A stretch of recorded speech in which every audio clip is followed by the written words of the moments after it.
We keep talking about the fact that most folks are buyer aware, and I think you guys know that very well. I mean, people do their homework. It's very different from when I started, when I was at McKinsey and then started selling. And 20 years ago, 25 years ago, 2004, I did 1,400% of my number coming out of McKinsey, and people were wondering how the hell did you manage to do that? And I always say it was basically about information arbitrage. And the reason I say that is if you look across time, right, whether it was the Egyptians, or the Hittites, or if you want to look at World War I, World War II, folks who had knowledge and who had information, were the civilizations that survived and thrived and moved forward. And then, of course, you suddenly had the dot-com era, if you guys remember that. And it was interesting because all of a sudden, information was more freely available. And the societal dynamics changed because it was freely available across the web. You don't have to really, you couldn't really use it as, to define people or define factors, define social dynamics, right?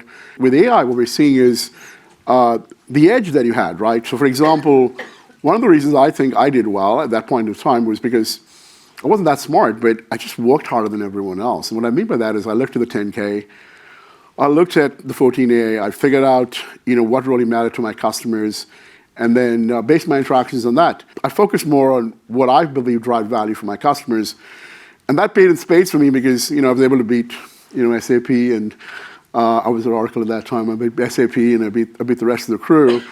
And that's helped me in, as I built Aviso, right? Because when I look at what Aviso does is, it takes that mindset and it takes the information arbitrage, and takes what I would call the intelligence advantage, and essentially makes everyone in the room, I wouldn't say equally intelligent, but definitely able to do the same because you have the same level of information.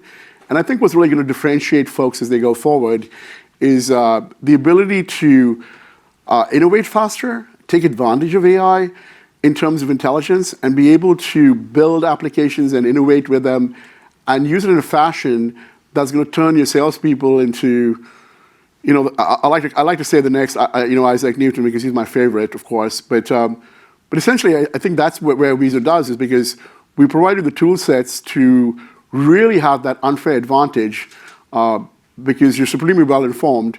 You have intellectual authenticity because you know more about your customer, you know more about your product, and you're not there selling, vaporware or mirrors, as Phil was talking about, but you're able to figure out what's really important for the customer and really deliver on customer centricity and what's really going to move the needle for them. And without that, I think in today's environment, you're just another guy out there pitching a product that probably no one wants or no one really cares about, right?